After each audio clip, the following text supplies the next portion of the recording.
Hello, my name is Matthias Kafodi. I'd like to welcome guys to my channel. Today we're going to talk about the Onslaught crossover. It's one of my favorite stories. Very fond memories when this came out.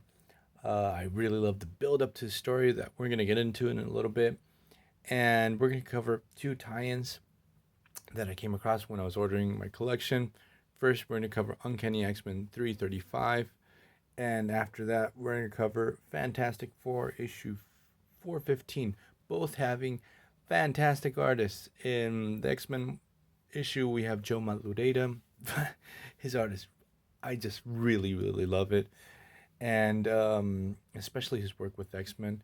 And in the Fantastic Four issue, we have actually Salvador La Roca, another killer artist.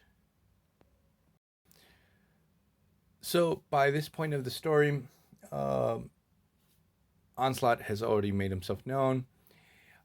He's already attacked the X-Men. He's basically leveled half of the X-Mansion. Apocalypse has reawakened from his slumber. He wants to observe this event, the end of the Age of Heroes. And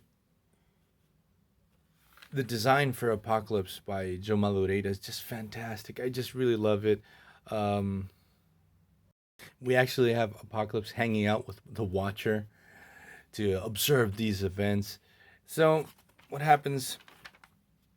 The Avengers arrive at the X-Mansion. Actually, the Avengers were warned by X-Men in the X-Men series. X-Men didn't trust Xavier. He sort of got a taste of the Onslaught entity. X-Men goes to warn the Avengers that something really bad is going to go down. They go to the X-Mansion. They discovered half the mansion's leveled. Once they arrive and they find the X-Men, Onslaught sort of hijacks X-Men's mind, gives everyone a brief scare, but he gets optic blasted to his head, to the back of his head by Cyclops, who technically is his father in a weird way. It's sort of complicated. So that's how he meets his dad.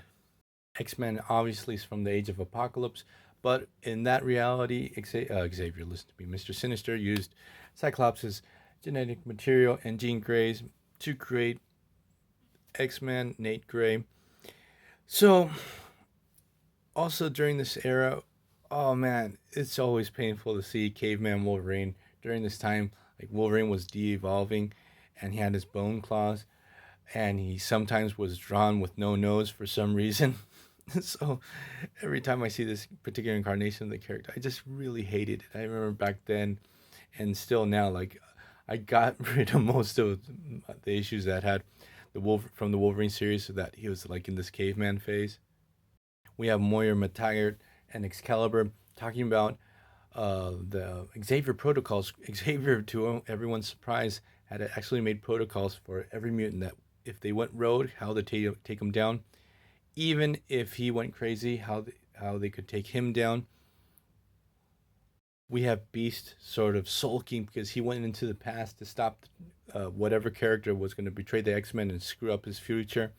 He thought it was Gambit, but nope, he was totally blindsided. It was Xavier. He couldn't change the past at all. He sees this video recording of Jean Grey that he sees 100 years in the future. This recording actually is the one that sends him on the path of going back to the past, trying to fix the future. A little bit of tension between the X-Men and the Avengers, because it's sort of like the Avengers like, hey bros, didn't you guys see this coming? Then your leader, your mentor was going to go full on evil. So also we have X-Force that arrive, because in the X-Force tie-ins we're going to have X-Force teaming up with X-Men, having to deal with Mr. Sinister. He's going to try, Sinister is going to try to take advantage of the situation to get his hands on, obviously, on some type of genetic information or something like that. But again, the real treat is the art. I just love Joe Madureira's art. Also have Dark Beast. He's allied himself with Onslaught. Dark Beast was also from the Age of Apocalypse. He kidnaps the original Recipe Beast, keeps him in hiding, takes his place on the X-Men. Also, Dark Beast was sort of the one responsible for the Morlocks, because when he came from the Age of Apocalypse, he sort of jumped into the past So basically, most of the Morlocks are part of his genetic experiment. He was just toying around with the genome. So much actually happens in this issue. I just wanted to share with you guys. Um, like once again, the art is really good, but also it sort of sets the stage into which the path of which characters are going to go where, what they're going to do. The Avengers are going to go try to hunt down Magneto because he's sort of like missing in action because everyone realizes Magneto's sort of behind this, but they're not sure how. We jump to Fantastic Four issue 415. Here's when stuff starts to get into motion. These are issues that are in Spanish. I think these were made in Mexico, very popular, probably. And because I live in Argentina.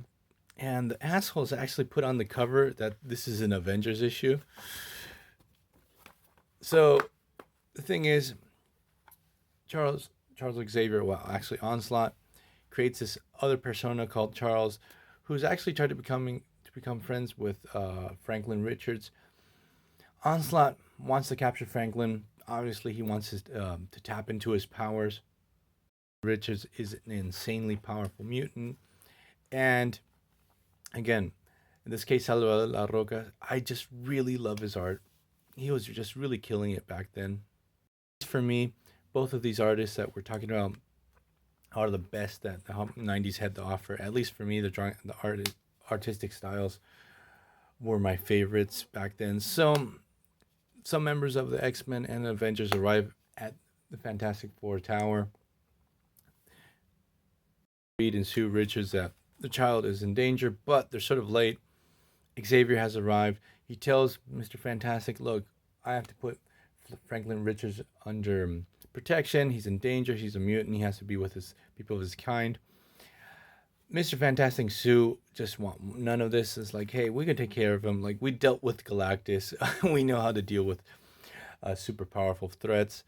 The thing is, Onslaught appears. He basically tells the Fantastic Four, go fuck yourselves.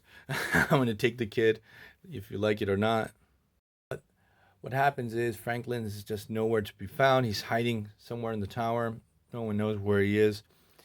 But Onslaught starts taking down heroes just one by one. He at many moments he expresses he just doesn't want to straight up kill them or destroy them. He starts taking heroes down one by one. And at this phase still he's not like Omega level powerful yet because he still hasn't captured, like, spoilers, this is going to happen. He hasn't captured Franklin Richards. He hasn't tapped into his powers. He hasn't captured X-Men and used his powers against him too. What's really good about this issue that I forgot to mention, the writer to this one is Tom DeFalco, is that, like, you can feel the desperation of the Fantastic Four. Is like they're really feeling that that Franklin's in danger and that Onslaught is a liability. Combined attack of Sue Richards and Bishop, they sort of give Onslaught a pretty hefty blow. Xavier pops up and says, hey, look, I'm sorry, Onslaught's in control, please help me. And Bishop sort of lets his guard down and they get totally screwed over. Here we have Apocalypse and Watcher observing the events. We find Franklin, he's eating cookies, and Onslaught actually is keeping Franklin oblivious to everything that's happening around him. He doesn't see the battle that's ensuing or the chaos. Here we have Mr. Fantastic totally flipping out. He's like, you're not going to take my kid, you son of a bitch. We see for a brief moment the relationship between Laserfist, the Skrull, and the Human Torch. And I sort of liked the relationship. It was sort of messed up at first, but I did like it. So what happens at the end, obviously, Onslaught's going to come out on top. He's going to take Franklin Richards. Later on, we're going to cover other issues that tie into the Onslaught crossover. So I hope you guys liked it. See you guys next time. Bye.